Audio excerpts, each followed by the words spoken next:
Welcome everybody to My Television, and today we have an unboxing. And today's unboxing is all about the core, or as we called them as children, corpse figures. These figures here were knockoff G.I. Joes, released in 1986. The figures you see in front of you here are all repaints of original figures. So I wanted to find some of the original figures. Some of those include Gunner O'Grady, Bengala, Junkyard, Boomerang Billy, John Eagle, Jones, etc. And here's what we've picked up. Boom! All the way. I'm going to turn it around this way. I've taken this out so I fix up.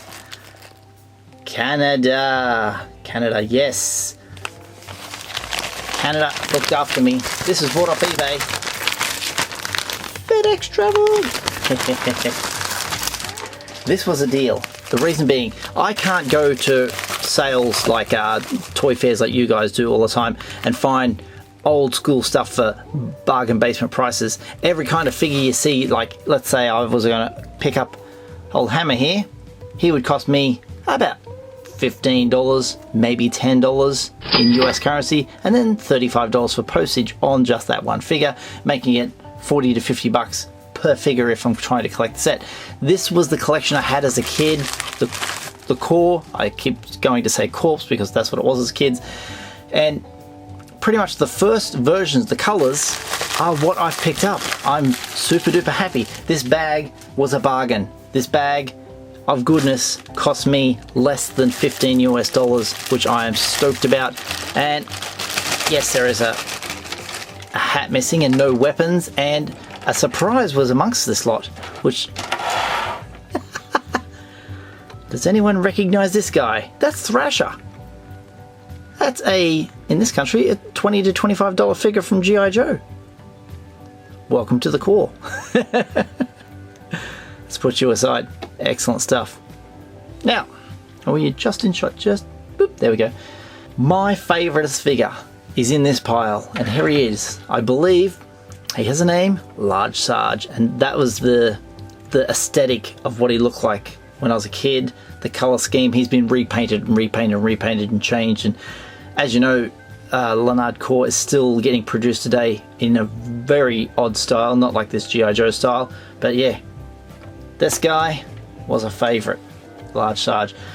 Behind him, you can see here, is Tony Tanner. Tony Tanner also is in that military aesthetic colour, the first version of him.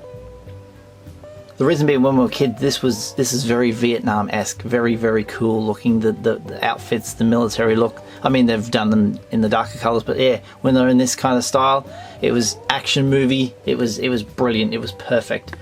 So these two, very happy to have. Laying down on the ground here, we have Crowbar. This guy I'm not completely familiar with. I did have him as a kid. I just cannot remember, maybe because he's not in military attire like the rest of them. Are you going to stand up for me or what? Oh yeah, good. They were going to run the whole line as Gung Ho, but of course there's a character in G.I. Joe called that, and Hasbro were going to sue and say, hey, you can't use that word. So it became Corps International Security Forces, and obviously you had military colours, and then you had guys like this who were more like punks. There is a punk as well called Whispering Willie. I haven't got him yet. But Crowbar, this guy, believe it or not, they called him Jones, as in Indiana Jones, but without saying it. Also in his original colours as well. Very cool. An Australian, here we go. It's Croc, and you can see the hat with little teeth around the outside. That's supposed to be crocodile teeth. Big handlebar moustache. Very cool, no nonsense action figure. And last but not least, the original colours of Boomerang Billy. Now Boomerang Billy, you can see in the back here, I'll bring him forward.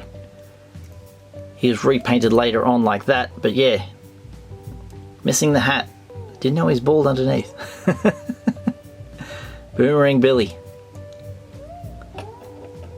There's a fascination behind these. I've said I had these as a kid, like I believe all of these. Some of them are buried in a backyard somewhere, and to have them all come back into my life from Canada of all places, so cool. I mean, like the early ones I love. I mean, they're recolored, they're easy to get recolored, but the early 86 ones, to go to a toy fair and find them, I'd be there all day picking through.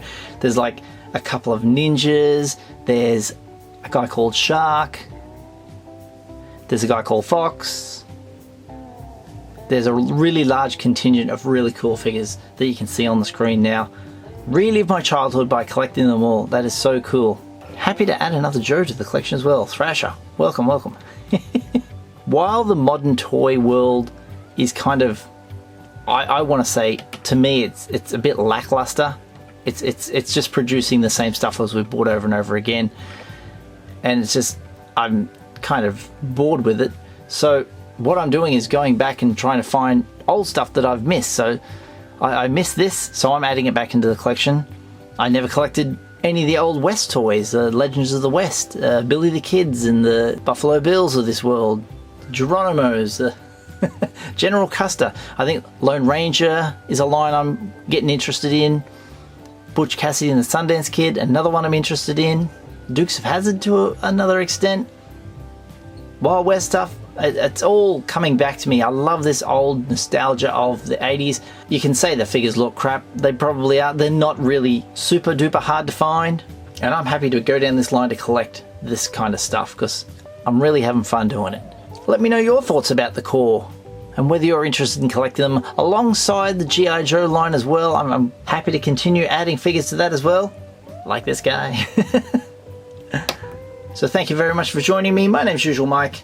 As always, if you wish to support the channel, there are links to membership, merch and affiliate links in the description down below. If you haven't done so already, hit subscribe, tap that little bell for notifications, slap a like on this video if you've enjoyed it, and I'll see you guys next time. All the best.